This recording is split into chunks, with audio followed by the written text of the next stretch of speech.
right up and get your products over here. The black market. Now that the holiday season is over and convention season is on its way, I think it's time to grab that credit card, you know, the one that's not maxed out, and make our way over into the black market. Hey, looky here, it's Mike Yazumbek, the owner and fabricator of Hallucination Creations. Hey, Mike, what's going on? Yo, what's going on, my man? Funny seeing you here in the black market. Yeah, right? So when did you open the doors to Hallucination Creations? Yeah, so we've been technically as a legit business since 2016. I've been coming up to, I think, it's going to be about 9 years in business so far. I've been doing haunt stuff since I was like 10 years old, and then kind of working through different haunts in the Chicagoland area, and then kind of just sprung to being, starting the business up in 2016, and it's been good since. So you were doing? Did you kind of go right into working at some pro haunts? Is that what you've been kind of doing to get your feet wet? Yeah, so I've been doing a huge home haunt since I was 10 years old. Back, I gotta count back how long it's been, but that's okay. Yeah, and then I just started having like crazy cool like animations in the yard, and then one local haunt sent me an email, and they're like, "Hey, would you mind building some stuff for us?" And then I think I was like 14 or 15 years old at the time, and I was like, "Yeah, that'd be cool." So I was doing some stuff for them, and then found out about Trans World Haunt Show. So started attending that, and then kind of opened up my eyes, and then did the whole high school, and went to college for welding because I was always interested in welding and stuff. And then after that, wasn't too sure what I was doing in life, and Halloween, and this Halloween stuff's always been my passion. So I started up the company. Now, is this your full-time gig? Do you do this primarily? This is it? This is I technically have like 3 jobs per se. This is now pretty much like a full-time gig. Yeah. I do have 2 employees, so it did grow a bit, so I needed some extra help. I do own a DJ company. Oh, so I DJ, weddings and stuff. I've been since I was 21. I started doing a lot of clubs and bars in the Chicagoland area and built a good reputation up. And I still do the clubs and stuff on the weekends and doing weddings and stuff. And then I work part time, just a couple hours a week at my buddy's motorcycle shop. We build right on. Build custom motorcycles there, and they it's real nice having my business and his business, and we kind of he kind of steers me in the right direction, which helped me grow out a lot. So shout out to him. Are you an avid rider? Yeah. You ride? Oh yeah. Yeah, we actually did Sturgis this year for the first time. Oh yeah? So yeah, I got personally I have a Harley Street Glide, but I had probably 20, 30 bikes throughout the years, but I just got the Street Glide now that's fully customized and stuff. So I'll always have a motorcycle. It's just in my passion and stuff. Yeah. Nice. Yeah, I do a lot of bike tours, bike trips all over the place. So, oh, really? Yeah. I've been all over the country. I've been to Arizona about 3 different times. Been to the Grand Canyon, Monument Valley. Oh, nice. Canyonland, Arches, and then Zion. You're actually riding the bikes, right? Yeah. I've been doing this for a while, so now I know exactly how much I can pack with me, and it's roughly about 3 to 4 days worth of clothes, and then halfway through the trip, laundry. Oh yeah, and then finish off the trip, and then you take all your gear, rain gear, whatever you need. Basically load up the bike and head out, and just get hotel rooms every night along the way, depending on it's just wherever I end up. Yeah, it's where I grab a room and hang out in the area, check out the little town or whatever, and then jump back on the bike. And I do a lot of state parks, but I do other stuff too. So sometimes I'm just I'm always looking to move out of the Northeast. Oh, yeah. So I'm always always looking for a new place to move to, and so I did a lot of recon in different areas, and then I both places that I was looking at Arizona, then Utah, then I was like, I'm not sold yet, and now I think I'm going to go out and check out Kentucky, because I went through Kentucky to do the legendary Haunt tour. I actually had to fly into Nashville and head up to Cincinnati, so I had to cut through Kentucky, and I was like, dude, this might fit the bill. The property is so much cheaper down there. Oh, yeah. Man, it's so much cheaper. It's ridiculous. I'm like, my house is like, almost doubled in price. And I'm looking at places I could buy. I could get twice the house, twice the property at half the price, So it's like, wow. Anyway. Yeah, I totally get it. Especially having a motorcycle, you could really explore stuff and really take everything in. Yeah. And I want to be more in the central, and I think it would be better to be more centrally located in the U.S. That way it's easier for me to ride and hit different areas. Plus, I got 2 of my 3 kids live in Chicago now. Oh, wow. So, all right. Yeah. We're like 30 minutes from the city, south of there, so. Yeah. Hilarious that you were talking about DJing. I had DJed all the way through the 80s, into some of the 90s. Then I stopped for a while. Then in the early 2000s, I got back in, started doing weddings primarily. Pretty much that was all I really did, is weddings for another 10 years or so, until I started a smartphone repair business. And then that thing took off, and that was like, that's it. And I just left that behind. I could have continued to do weddings, but I was already doing like 6 days a week there. And I was like making good money. And I'm like, I don't really need to do the DJing anymore. But I had and I worked in clubs in Boston for a number of years. So I worked in Newport. I worked all over the place. So I did a little bit of everything. I worked in professional radio for a little bit. So I've done a little bit of everything as far as that stuff's concerned. I mean, how old are you? 35. Okay, so yeah. When I was closing into 50, I'm like, I by the time I'm 50, I do not want to be DJing anymore. By the time I'm 50, doing all these I think I got out of it just a couple of years prior. Yeah, I was past the clubs, but doing weddings, and I was doing a decent slate of weddings. But I mean, you can make decent. I've been doing a lot of weddings lately. You make decent money doing it. Oh yeah, you can. And if you do it right, that's all you need to do. Like I was only doing. That's all I was doing to survive, but I was also going back to school and kind of retooling and stuff like that. And then it was funny. By the time I got out of school, I started doing podcasting and got into haunting hardcore. And then anyway, so things kind of got all off track. Anyway, let's get back on topic. All right, let's do it. We got bunny trailed right off the friggin' Well, we both have similar lifestyle. Yeah, it's pretty crazy. Anyway, so now you started building some mechanisms for your home haunt. Now, you weren't doing any welding type of stuff. Is that what you were doing? More like pneumatic mechanisms and stuff for some of the pro haunts that you knew, or were you what kind of props were you building for them? It was like full completed stuff. I did like a couple like casket bangers and prop jumpers and stuff. So. They were like fully completed stuff. So then when I first started the company, I actually did not try to do nothing with any type of DIY category. I was just trying to sell completed animations and different effects and stuff. Did you find that was harder than doing the DIY? I mean, as far as sales go? Well, the haunt industry is kind of weird because a lot of, there's a lot of skepticism on who you're buying from and if they're going to deliver. So the first year kind of sucked. I did make some sales, but I was just getting my name out there and people recognizing who I am. I was always trying to come up with different animations and stuff, and they sold, but nothing crazy. But people always knew me for doing different. People would always ask me, "Hey, can you build just a mechanism for that?" I'm like, "Yeah, sure." So then.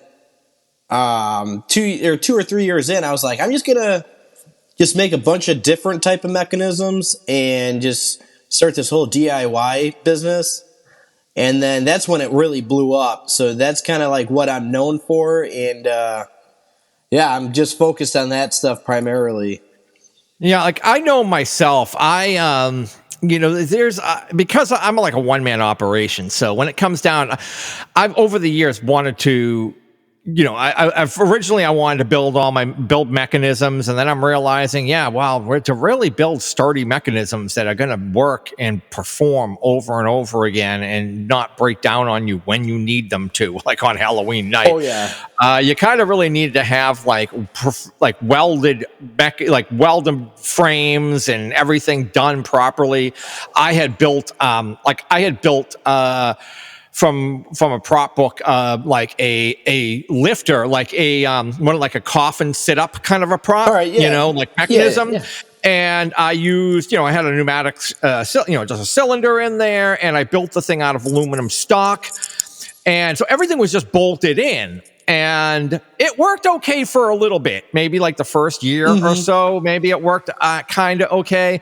And then eventually I took it out of there and put it into a groundbreaker coffin. It looked like the coffin sticking out of the ground in my cemetery. And I just had a skeleton attached to it. I swapped out the pneumatic for a linear actuator, and it would just kind of rock out and kind of come back in. It would just move out and come back into the coffin. And that's the only thing I needed it to do.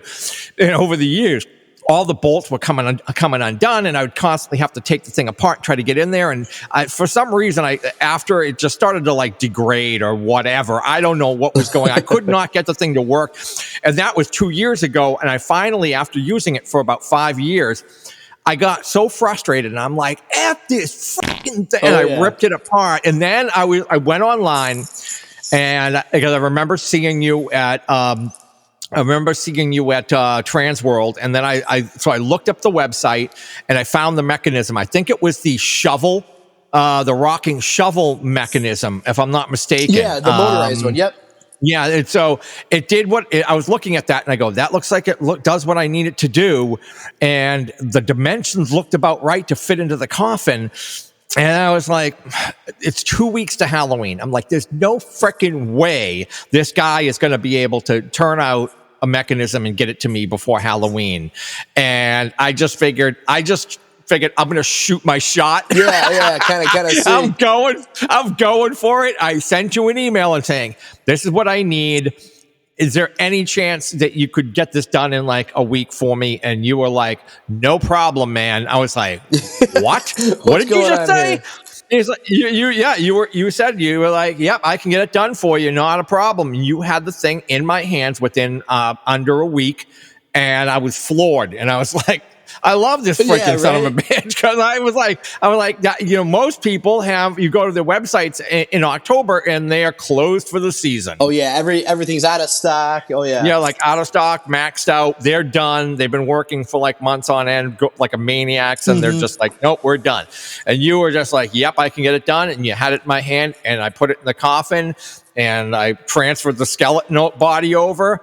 And the thing did exactly what I expected it to do. It works great. And I've had it out there for like 2 years now, and couldn't be happier. Nice. So I was like, gotta get this guy on the show. Yeah, for sure. I appreciate it. Yeah, I always try to stay ahead of schedule. It's hard. Like after the trans world, it's a big rush, and it gets so crazy. But like the winter months, like right now, we're gearing up for the Trans World show, which is going to be in the end of February. So it's going to be a couple weeks earlier than usual. But I always try to build at least a couple extra mechanisms to bring for cash and carry, but then also extra to have on stock. Just so if we get an order in, we got the steel already cut. So for the pro hunt stuff, we got to get everything out by, early September at the latest. These haunts are starting to open up in, mid-September now. Yeah, and they want to have they want to have things set up, put in place, and they probably need them even sooner than that. Yeah, for my stuff, because they got to build on top of it in a sense, Yeah, it's not just plug and play. You gotta attach some skeletons or some prop, some bodies or something, torsos to them, or whatever you're gonna do. But And there must be some things that that you get so much demand for that you do have several probably ready to go because you just know that you're going to constantly move those out. Yeah, exactly. Yeah, so I always try to keep like more than enough materials on hand. All the the bushings and the cylinders and the pneumatic stuffs and motors and controllers and adapters. So we're not waiting to get stocked. So and that's kind of where I'm taking the business now is selling individual parts. So it's we're going to be selling wiper motors that should be here this week. We just placed an order for 500 of them. So we're going to be offering just the motors with different linkages, power adapters. Because I just listen to what customers are asking for and giving people what they want. Yeah, I mean, obviously, you get enough emails and people hit you up enough on social media, you kind of start to get these, you have people looking for certain things. You're like, why am I not selling these? If I might as well might as well go get a good deal on them and start carrying them in stock and selling. Yeah, exactly. Because we use, like we sell a bunch of mechanisms. So, I always keep like plenty on stock, and then we mainly use only a couple size cylinders for a lot of our stuff. I try to keep everything, in uniform, so we're not having a huge, crazy, 8 different size cylinders that we have to keep having in stock. So if I got them on stock, I might as well just sell them outright too, for people that are interested, because there is people that want to build their own mechanisms and stuff. And, there's nothing wrong with that. Absolutely. That's, I've been doing that for a long time, building my own stuff. So I've gotten away from doing that now, like over the years, because I find that I only have enough time in my schedule, and there's things that I will spend my time on, and there's certain things that I just go, I'd rather not spend my time on that. Like, I don't like now messing around with mechanisms, and I don't like messing with controllers. So I want to buy kind of stupid, easy controllers, because I know that there's all of these Arduinos and all this other shit that you can hack, and you could do it for like $25 and make your own controller. But I'm like, okay, but if I can just buy a push button for like 80 or 90 or $100 that will do the job, and I don't have to think about it and do a damn thing. I don't have to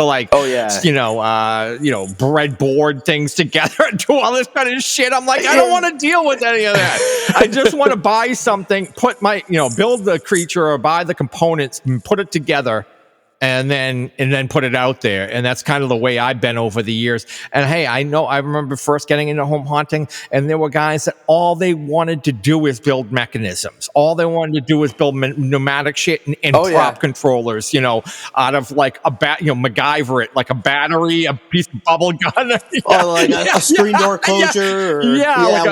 Washing machine. I did bells, my first one bells. like that, and shit. I was like, I'm never doing this again. This sucks. This is a pain in the ass. And at that point, all of the mechanisms, like all of the parts, started to become readily available. So it was like, these aren't even that expensive, and they're not going to kill anybody. So I might as well just buy the things that are meant to do what I'm trying to make it do, instead of trying to make it do something that it's not supposed to do. And so I kind of gotten away from that. Now all I want to do is build creatures, and then when I need a mechanism, I'm like, $250, $300, whatever. I'd rather just buy it and be done with it. Yeah, it depends. Yeah, it all comes down to, like, a lot of our stuff is, how much is your time worth? Like these haunts are doing so much other stuff. They're like, all right, are we just gonna dish out an extra $150 for this mechanism than what it would cost us to build, and we could focus on this, and so that's more or less what it comes down to, is how much is your time worth. And and we try to build our stuff to the highest quality stuff using different bushings and bearings, and if we got to use a hinge, we use a 3/16 heavy duty hinge on everything. So everything's more or less bulletproof, built to last. So there's, you got to keep in mind that, the more something violently thrashes around, it'll wear and tear out a little bit quicker.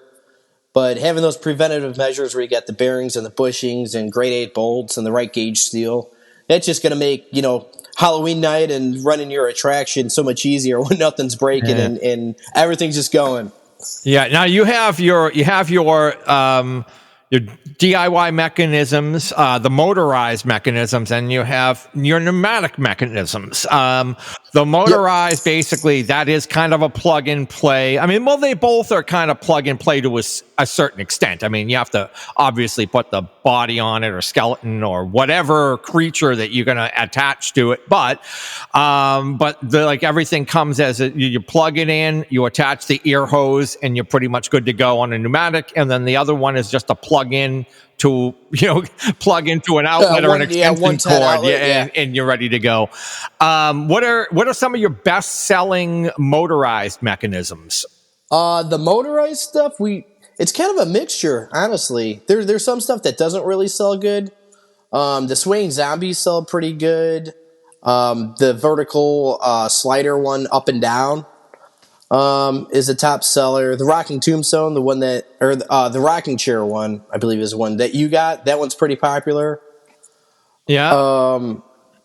There was it's kind of a mixture of everything, honestly. Yeah, I mean, you've got. I mean, seriously, you got all kinds of stuff. You got a zombie, groundbreaker torso mover. You got like a head mechanism turner, forward attack, up and out. I always try to come up with different designs than what other competitors are doing.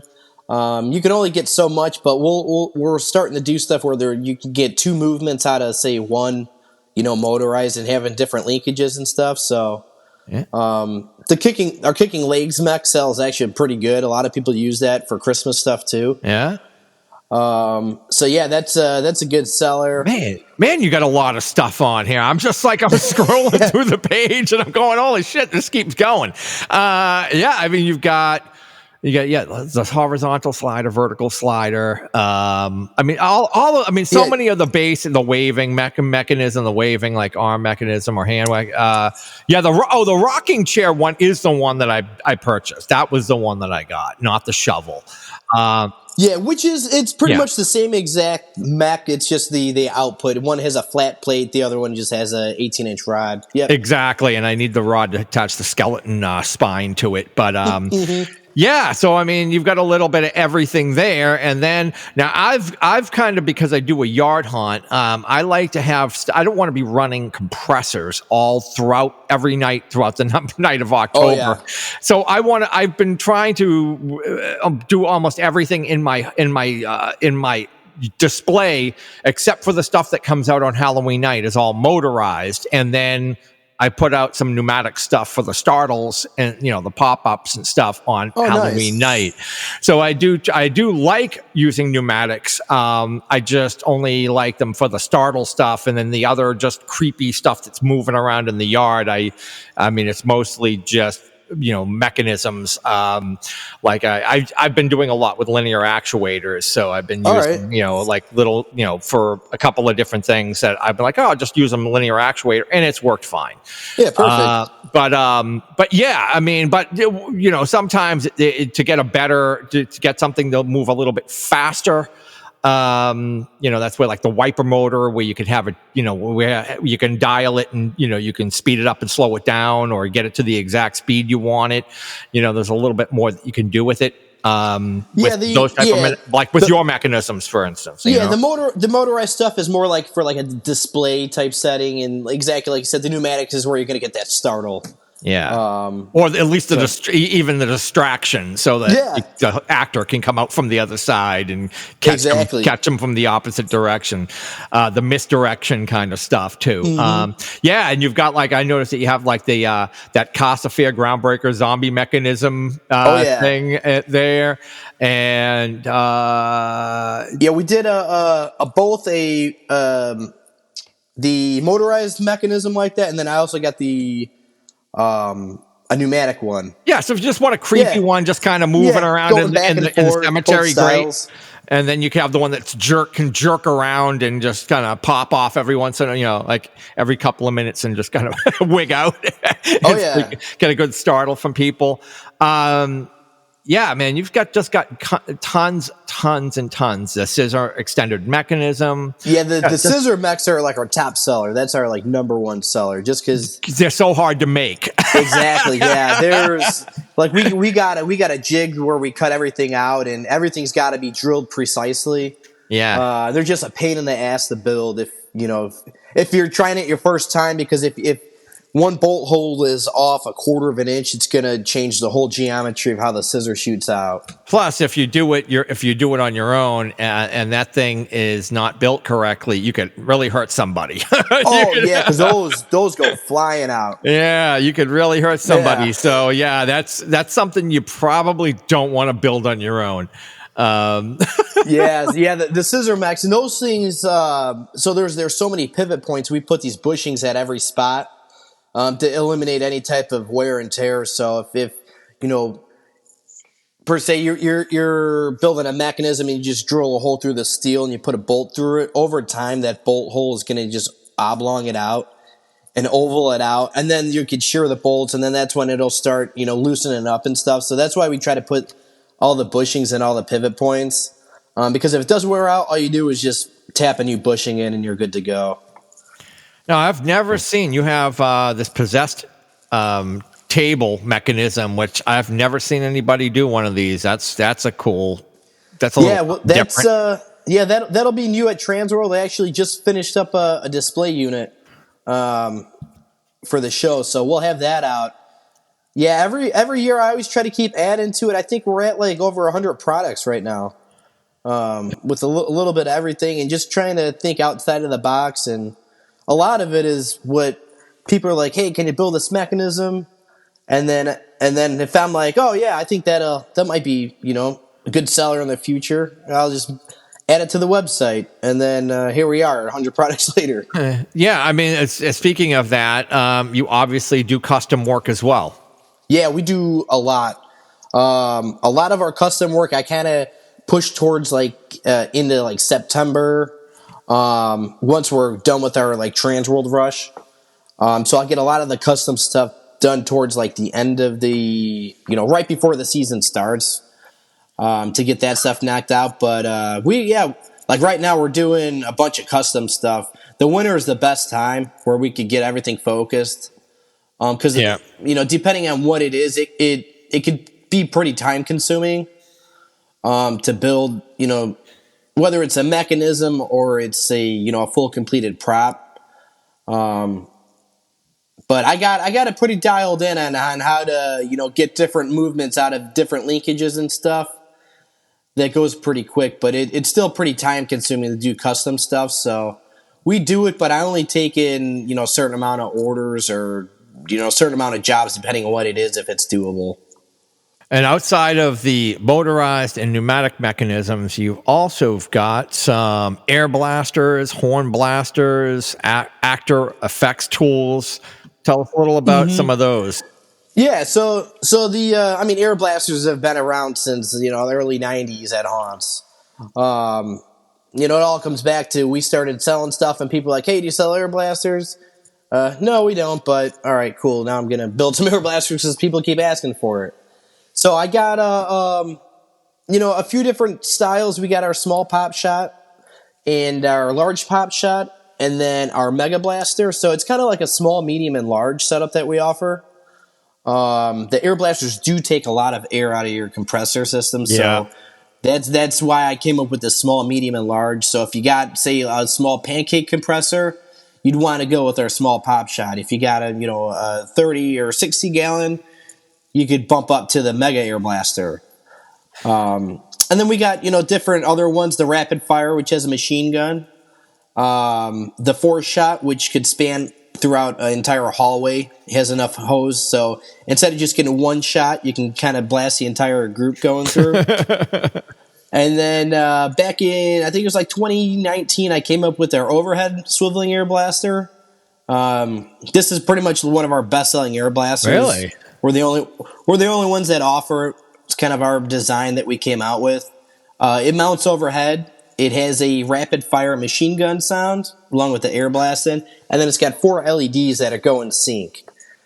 So when it blasts, it kind of swivels on top, so it kind of you put it in like a dark hallway, and then all of a sudden you got this machine gun that looks like it's like shooting up top from you, and it looks like it's like shooting the entire crowd with the lights, panning back and forth with the cylinder.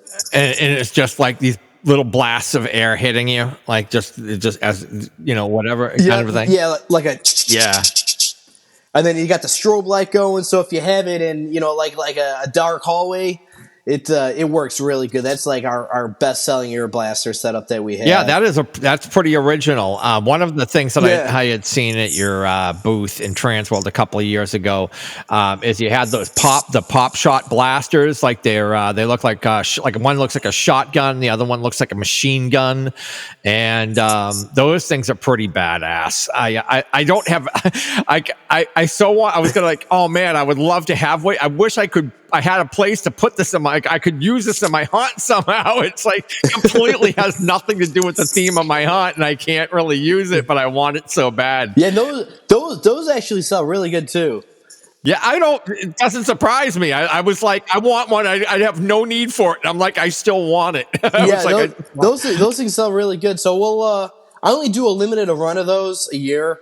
Personally, I don't like building them. It's just really time consuming. It's kind of a pain in the ass to build. So we only do like 8 to 10 a year. I try to limit orders and then say we're sold out. Yeah. But we bring a decent amount to Transworld for cash and carry, and they pretty much sell all there. And the shotguns sell really good too. So like those I always try to keep in hand. But some people are having guns and haunts and stuff. But if you got a redneck type theme, haunted woods or something, it's perfect for that. Yeah. Those things are pretty freaking cool. Let's see what else you had for the actor effects in here. What are the other things you got? Our top seller is our actor enhancer kit. So we came out with this kind of injunction with this other company called Purgatory Props. They do a lot of stuff with different controllers and different audio boards they sell. So we had them design us a custom control board for it. And what it is, it's the box with the red switch, and then you get a light with it, and then an optional speaker. So we load 3 sounds on there. So every time that button is hit, the audio track will play, plus the light will strobe. So if you have an actor, a haunt that's doing a lot of throughput, bam, bam, bam, back and forth, instead of your actor just jumping out and yelling, they can just keep smashing this button, and it'll keep having the sound and the light trigger back and forth. Yeah, when I was down, I went to Universal Horror Nights down in, it was their 25th anniversary down in Orlando a few years back. And I realized that a lot of the actors were using those. I didn't know what they were. I figured it out afterwards because I started trying to figure out, like, what were they doing? Like that was really badass. Like I know that there was like a special sound effect. I know they were triggering something, and then I realized how effective they were because you can have like sound effects mixed in with the with the growl, the line, whatever it is that's being like. I use something similar to it from VFX Creates. They have little Puppet Master things, but. So yours are stationary devices, right? For people, exactly. Yeah. I know. Theirs is kind of portable. It's got the battery pack. Yeah, ours is exactly like Universal. That's where we got the idea from. But when I saw those used, I realized how effective they were because like the light, the light and the sound effect would hit at once as the actor was kind of lunging out at you, and it was just like a movie where you get that loud hit and then the thing popping in your face, and it adds to that whole it's like a 1-2 punch. And it's super great for getting a great startle out of somebody. And the actor can keep their voice, and they can do it over and over and over again all night long for days and months on end without blowing out their vocal cords. Oh, yeah. Yeah, a lot of the uses is where they these haunts will have the one actor kind of work 2 spots in the haunt. They'll have the actor jump out, but then right behind them is a different scene where the actor will jump out then again. So a lot of these haunts will buy this for that second jump out. So they get them the first time, and then the second time, all they got to do is just hit the button. Got it. And jump out. Yeah. But we load them up with 3 audio tracks. One has like a crash sound with like a scream. One has like a gong like bang, which gives it that startle scare, and then it has like a shriek sound too. But then you can change the audio with it too, and we've even had people use them for like a whole entrance for the hayride where they said like the rules and stuff. Like, why not? So once people got on the hayride, the guy that loaded everybody in would just hit the button, and then it would do a quick 30-second rules and safety saying. And then they would go on their way. So this guy doesn't have to keep saying it. It works perfect for stuff like that. Yeah, absolutely. I totally get that whole. It's no surprise why those sell so great, because it does add so much, and especially if you even as a backup, let's say you have an actor who shows up and they have laryngitis one night, or their voice is just shot from the night before. Well, no problem. As long as your body is there, it's got you covered. Yeah. Even if somebody's shy, they're there you go. Put on a mask. You don't have to do nothing. Just jump out and scare people, and there you go. Yeah, it's like training wheels. Yeah, exactly. To get them into it. What cons are you going to be vending at this season? This year, 2025 for sure, Transworld, which we got extra 2 booths there. So we got a total of 7 booths, still in the same aisle that we had, but then we kind of expanded out into the 300 aisle, so we're going to have a huge 20 by 20 area plus the entire aisle. So we expanded out with that. I'm going to check out East Coast Haunters. I think I'm going to do a booth or 2 there. I heard that show had a pretty good turnout last year. I'm going to be there. I'm getting a booth for the podcast this year. Nice. So I'll be at the East Coast for sure, and probably Midwest as well, which since you're in town. We're right here, so we'll always do Midwest. It's in our backyard. But definitely just those 3 we generally do. We stay pretty busy, throughout the year, especially like the online store. We'll get a lot of orders coming through online. So, but just those 3 cons for sure this year. Yeah, I mean, the cons are good to get in front of people, and even if they don't buy from you there, like I came across your name. I didn't buy anything from you when I was there a couple of years ago, but when I saw your name, I remembered it, and then when I needed something, I ended up looking you up. Mm-hmm. Boom, found you. So. You did get a sale from Transworld. It just took you 2 years before it came in. Oh yeah, it takes a bit to build the business up, and now we got a good reputation. I hold my reputation strong. Just offering a good quality product, delivering on time, and just being personal and reliable. Yeah, that definitely brought me places, just having good integrity and stuff. So yeah. Do you offer any specials at the cons, or is it pretty much the same price? Yeah, generally the same price. I try to keep the prices as low as we can. Yeah. Ever since COVID, I was doing that before COVID, and offering a discount, but then that kind of changed my perspective, where a lot of these haunts didn't realize they couldn't open. So instead of offering like a show discount to try to make people buy then, I just changed it and I just lower the prices all the time. So just put out a fair price, and you don't have to play the whole, we're doing a massive sale game and do that whole sales pitch where you're trying to. Generally, the only sale we really do is like a Black Friday, Cyber Monday. To kind of help us out, get those end of year write-offs and stuff for some businesses, and then keep us a little bit busy in on the off season per se. Yeah, it's the off season. You can afford to do that. By the time you're in con season, you're in full swing. So you really there's no point in giving discounts at that point. Yeah, our time adds up. So, but I mean, for what we offer, I try to keep the prices the best we can. Some stuff, for competitors, we're cheaper, we're a little bit more expensive, but buying from us, just know that you're going to get a good quality product and you're going to get it on time. Nice. So where can people go get your wares? Where can they start throwing money at you? So like I said, we got our online store. Everything is on there. It links up right through PayPal, which accepts a credit card, debit card.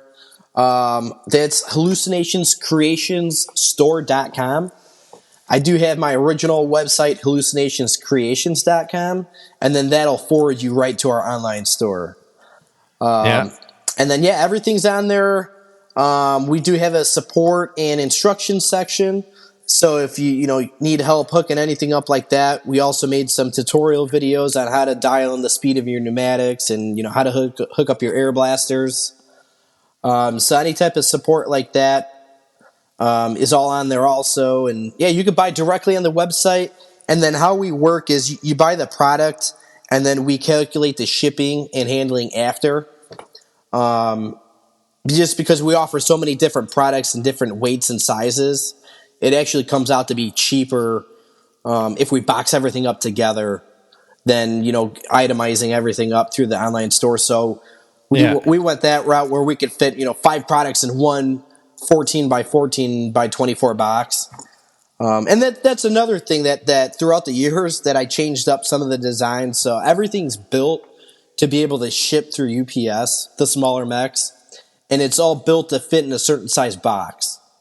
Because once you go through a different size box, shipping could be really crazy, and then you're spending $300 on a mech, but then here's another $80 in shipping. Versus if I cut it down, just made the base 2 inches smaller, shipping's then $25. So absolutely. I just tried to price out. I was selling an old prop unit 70 thing, a piece that I had, and somebody's like, "Oh, I want to buy that." So I went to get a rough estimate on price, and it was like $300 to ship to Ohio from here. And I'm like, pretty crazy. So, of course, he didn't buy it after I wrapped it up and did all the labor. I was like, all right, great. I wasted my time. I knew it was going to be expensive, but I thought it was going to be like $100 myself. I didn't know it was going to be like 300 or whatever the hell it was. And I'm like, no, that ain't going to happen. But it can get crazy if you get into once you get into freight shipping, it's a pain in the ass. We do. So sometimes freight is, so if people buy a bunch of mechs, like the large scissor mech that we sell, that has to ship freight. But it's if they buy a decent amount, it's actually cheaper to put everything on a pallet and then ship the whole pallet over.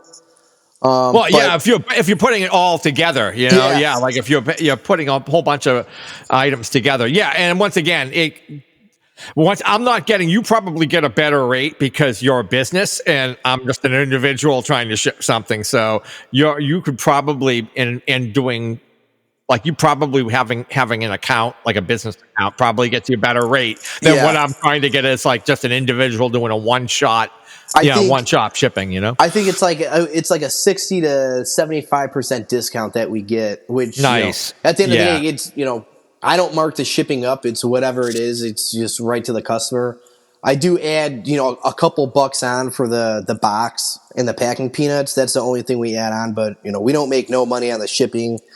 And that could make or break the deal, which, something shipping is so much. It's like, all right, the product's this, but shipping's this. And, if I buy something online, I look at it that way where it's like, all right, shipping's kind of part of the price of the product, Yeah, you can't get free shipping with this stuff. This is an Amazon. This is on Amazon. You don't get the free shipping. Well, it doesn't work that way. So all the parts, like I said, we're offering the pneumatic components, electric motor, accessories, different electrical stuff. So all that stuff we are shipping for free. So if you spend $50 or more on anything of our DIY parts section, all that stuff ships for free. Oh, good. Look at you. Look at you. What a guy. You are a hell of a guy. Awesome. Well, that's another great thing that came out of this conversation. So free shipping on those DIY parts. And once again, you can get everything at hallucinationcreationstore.com. Correct.